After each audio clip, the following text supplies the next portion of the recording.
Pakistan cricket board की बात कर लेते हैं तो पाकिस्तान क्रिकेट बोर्ड की जानिब से बड़े फैसले सामने आ गए। न्यूजीलैंड के माइक हेसन को पाकिस्तान वाइट बॉल का हेड कोच मुकर्रर कर दिया गया है और चेयरमैन पीसीबी मोहसिन नकवी ने ट्वीट में हेसन की तकर्रुरी का ऐलान कर दिया। एब्सोल्युटली, और उसमें अब ये भी है कि ये तो खैर चीज़ होनी ही थी। बाय द वे, रात में जो हम प्रोग्राम करते थे पीएसएल का, उसमें you have done this breaking कि माइक हेसन जो हैं वो बनने जा रहे हैं चार जब संभालेंगे अमिडस्ट ऑल दिस। और आकिब जावेद जो चाह रहे थे उनको भी वही मिल गया, यानी कि वो अब जाएंगे हेडक्वार्टर्स और वो डायरेक्टर हाई परफॉर्मेंस सेंटर उनको तैनात कर दिया गया है। तो एक तो चीज़ ये हो गई।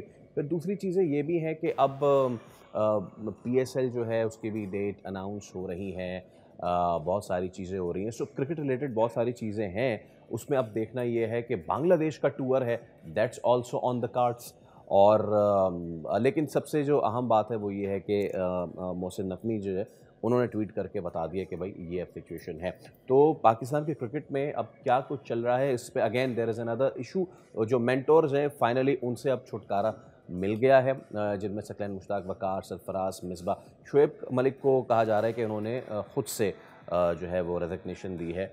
और मेंटोर्स जो हैं उनको काम था नया टैलेंट सामने लाएंगे, लेकिन वो पता नहीं कौन सा टैलेंट सामने आया, आई डोंट नो कि वो क्या हुआ क्या नहीं हुआ।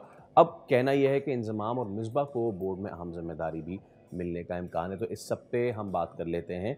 हमारे साथ मौजूद हैं सैयद हैदर, उनको हम वेलकम करते हैं। अस्सलाम वालेकुम sir, thank you so much for your time. तो बहुत कुछ हो रहा है पाकिस्तान की क्रिकेट में। Let's begin with Mike Hesson. और ये राइटिंग ऑन द वॉल था हैदर भाई के माइक हेसन ही आ रहे हैं। वो डिबेट के जी फॉरेन कोच होना चाहिए कि हमारा वाला होना चाहिए, वो डिबेट अब ख़त्म हो गई है। कैसे रेट करते हैं माइक हेसन को एज कोच? देखिए, माइक हेसन तो एक अच्छे कोच माने जाते हैं, प्रोफेशनल कोच माने जाते हैं। और न्यूजीलैंड की कोचिंग की, कीनिया की टीम की कोचिंग की, इसके अलावा न्यूजीलैंड में क्लब्स की कोचिंग, उनकी जो काउंटी टीम्स हैं उनकी कोचिंग करते रहे, डिवीजन की टीम्स की। तो अच्छे कोच हैं, अच्छे। इस्लामाबाद यूनाइटेड में भी अच्छा काम कर रहे हैं। इस्लामाबाद यूनाइटेड की अपनी जो परफॉर्मेंस है इस साल की बड़ी अच्छी है। अगरचे वो 2-3 मैच लास्ट हार गए हैं, लेकिन उसके बावजूद टीम को एक टॉप टीम में शामिल किया जा रहा है। तो माइक हेसन बज़ाते खुद तो एक बहुत अच्छे कोच हैं, लेकिन हमारे यहाँ मसला ये नहीं है कि कौन सा कोच कितना अच्छा है। हमारे यहाँ मसला ये होता है कि उसका और प्लेयर्स का कोऑर्डिनेशन नहीं होता है, बोर्ड का कोऑर्डिनेशन नहीं होता है। फिर कोच चिल्लाते थे, जैसन गिलेस्पी के साथ क्या हुआ सबके सामने, यानी जैसन गिलेस्पी ने तो शिकायतों के अंबार लगा दिए, मुझे कैसे हटाया गया। उससे पहले फिर मिकी आर्थर थे, उनके साथ कितने इख्तलाफात हुए, उनको 2 साल या 1.5 साल की तनख्वाह घर बैठ के दी गई, यानी हटा दिया और उसके बाद उनको घर पहुंच के सैलरी भी पहुंचाई जाती रही। उसके बाद फिर आकिब जावेद आ गए। आकिब जावेद ने तो खैर सारे रिकॉर्ड तोड़ दिए। तो कोचेस आप कोई से भी लें, आप जॉन बैकेनन ऑस्ट्रेलिया के नामवर कोच थे, जिन्होंने ऑस्ट्रेलिया को टॉप 1 में पहुंचाया था। फिर उनके डैरन लैमन थे, बड़े जबरदस्त कोच थे, उसको ले, मतलब आप किसी को भी लें, लेकिन आपका सिस्टम तो नहीं चेंज होने वाला है। फिर मसला ये होता है कि हमारे यहाँ जो भी नया कोच आता है वो अपने साथ बहुत सारे अपने असिस्टेंट्स लेकर आता है। अब जब ये आएंगे, हैसन आएंगे, अब ये देखना है इस्लामाबाद से कितने लोग लेकर आते हैं। लास्ट टाइम भी जब वो आए थे, यहाँ डीन जोन्स से जब पूछा गया तो उन्होंने पूरी इस्लामाबाद यूनाइटेड की जितनी भी टीम थी वो सारी बोर्ड में शामिल करा दी थी। तो अब ये माइक हैसन क्या रेहान उल हक टीम के मैनेजर बन जाएंगे अब आके। फिर दूसरे जो उनके हैं साथ में फिजियो हैं और सब हैं, क्या वो भी सब आएंगे? ये सब चीजें हैं। फिर उसके बाद प्लेयर्स के साथ कोऑर्डिनेशन, ये बड़ी चीजें हैं। अब आप हमें ये बताएं, चेयरमैन क्रिकेट बोर्ड से मेरा सवाल है कि आपने 60 लाख रुपए महीने दिए मेंटर्स को और उनको तकरीबन 4-5 करोड़ रुपए आपने 3-4 महीने में 6 महीने में दे दिए हैं, और अभी मजीद 3-4 करोड़ आप देंगे, यानी 10-20 करोड़ रुपए आपने ऐसे लुटा दिए। लेकिन रिजल्ट क्या है? पाकिस्तान टीम टेस्ट में नंबर 7 पे, वनडे में नंबर, T20 में नंबर 7 पे, वनडे में नंबर 8 पे। और चले हैदर भाई, नंबर गेम तो एक तरफ रखे ना, इनकी जिम्मेदारी ये भी थी कि नया टैलेंट लाएंगे। तो क्या नया टैलेंट लाए हैं अब तक? कोई नया, देखें मुझे बताएं, कोई नया टैलेंट नहीं आया। एक दो जो टैलेंट जिन्हें कहा जाता है वो आए T20 लीग से। लेकिन वो तो T20 से पहले भी ना हैदर भाई, वो तो T20 से पहले अंडर 19 से भी खेलते हुए आ रहे थे। अंडर 19 से भी खेलते। इसमें इनका क्या रोल है? बिल्कुल कुछ नहीं, मेंटोर्स ने इन्होंने कुछ भी नहीं किया। एक चैंपियंस कप हुआ और उसके बीच में मिसबाउल हक अमेरिका चले गए। यानी मेंटोर्स, चैंपियंस कप चल रहा था और एक मेंटोर मिसबाह-उल-हक चले गए अमेरिका, वहां जाके उन्होंने एक टेप बॉल टूर्नामेंट की पैसे लिए वहां पे, खेला नहीं, बस जाके बैठने के। यानी हमारा हाल ये है कि एक आदमी को हम बिठा देते हैं, पैसे दे देते हैं, उसके बाद पूछते नहीं तुमने तो आपने क्या किया है। हैदर साहब, अब हाल सवाल भी ये यही है और सवाल भी खड़े हो गए हैं, लेकिन माइक हैसन की अगर बात करें, ठीक है, माइक हैसन का जो फैसला किया गया वो तो ठीक है, अच्छा फैसला हो गया, लेकिन अगर बात करें तो अलार्मिंग सिचुएशन तो है ना। कोई टैलेंट नहीं है, कोई परफॉर्मेंस सामने नहीं आ रही है और मुस्तकिल बुनियाद पे यही चला आ रहा है।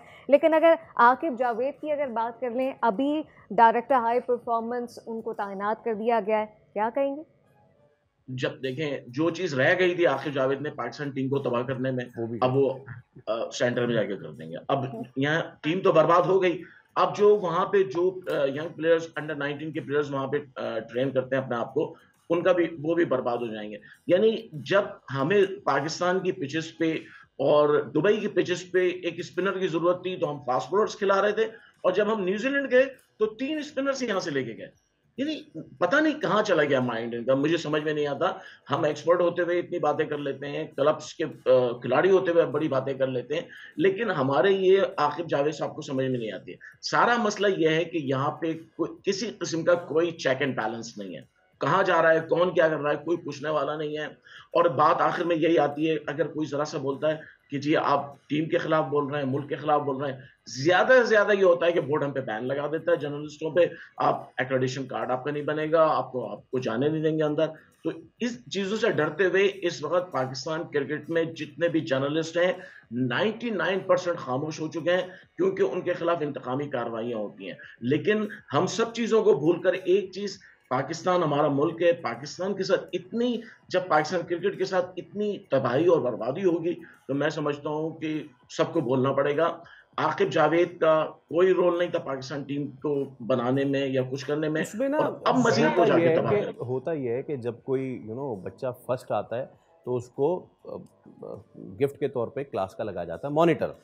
आकिब जावेद तो वो बच्चा है कि जो हुए फेल बुरी तरीके से, उसके बाद उनको जी क्लास का जी मॉनिटर नहीं, उनको CR head monitor, master, school का हेडमास्टर लगा बना दिया दिया। गया है। मुझे समझ जी में नहीं आती हेडमास्टर कि लगा दिया। दुनिया किस दुनिया में रहती है और पाकिस्तान किस दुनिया में रहता है। जी हाँ, बिल्कुल। देखिए ना, आकिब जावेद जो है वो इस काबिल नहीं थे उनको, बल्कि आकिब जावेद से मैंने खुद सवाल किया एक प्रेस कॉन्फ्रेंस में कि अगर आपको हटा दिया जाता है आप क्या करेंगे? कहने मैं घर चला जाऊंगा। तो मैंने पूछा बोर्ड में कोई और ओहदा लेंगे? कहने सवाल ही नहीं पैदा होता।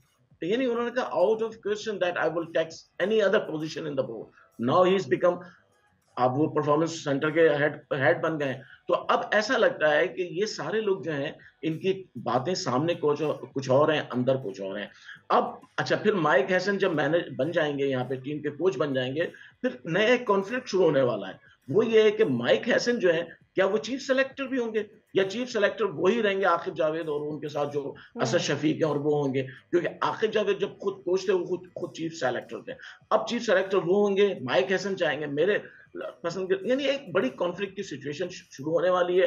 लेकिन अच्छी बात यह है कि पाकिस्तान के इस साल मैचेस ज्यादा नहीं है, थोड़े से मैचेस हैं, इसलिए झगड़ा भी कम होने वाला है। वाह वाह वाह, ये बड़ी अच्छी आपने बात बताई है। ना ना वो कहते हैं सराइकी में ना ढोला उसी ना रोला उसी, तो मैच ही नहीं होंगे, इसलिए बहुत अच्छी बात की। अच्छा, मैं चाहूँगा थोड़ा सा पीएसएल की भी बात कर ले सर। अब चलिए गैर यकीनी के बादल छट गए हैं और कहा तो ये जा रहा है कि जी पीएसएल करा के ही हम दम लेंगे, लेकिन क्या वो इंटरनेशनल स्टार्स के साथ होगी? आई वाज वाचिंग आईपीएल और उसमें बहुत सारे प्लेयर्स ने तो खैर मना कर दिया है आने से।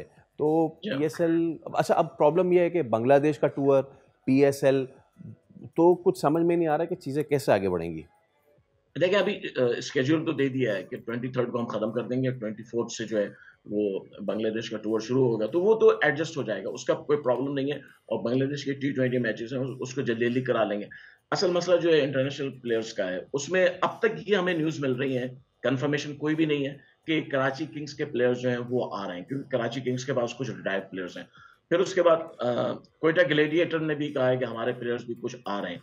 तो श्रीलंका के, बांग्लादेश के जो प्लेयर्स पीएसएल में वो तो सब आ रहे हैं। फिर उसके बाद ऑस्ट्रेलिया के जो रिटायर्ड प्लेयर्स हैं, जैसे डेविड वार्नर हैं वो आ रहे हैं, डेविड डीसा हैं वो आ रहे हैं, तो सिकंदर रजा हैं जिम्बाब्वे के वो आ रहे हैं। तो ये सारे वो प्लेयर्स हैं जो अवेलेबल हैं और जो चाहते हैं कि हम खेलें क्रिकेट यहाँ पाकिस्तान में। लेकिन जो लोग जैसे माइक चैपमैन है वो नहीं आएंगे, डैरिल मिचेल ने कह दिया मैं नहीं आ सकता हूँ, तो बहुत सारे नहीं आएंगे। हो सकता है कि 2-4 आ जाएं, लेकिन असल मसला ये नहीं है कि स्टार इंटरनेशनल प्लेयर्स आते हैं या नहीं आते हैं। असल चीज ये है कि हमने इस सिचुएशन में इस बात पे मैं समझता हूँ शाबाश देनी चाहिए पीसीबी को और पीएसएल की इंतजामिया को कि उन्होंने बड़े शॉर्ट नोटिस पे इसको इमीडिएटली अरेंज कर लिया है और पीएसएल किसी भी शेप में कंप्लीट हो जाएगी अपने टाइम पे, ये सबसे अच्छी बात है। चलो ठीक है सैयद हैदर साहब, थैंक यू सो मच।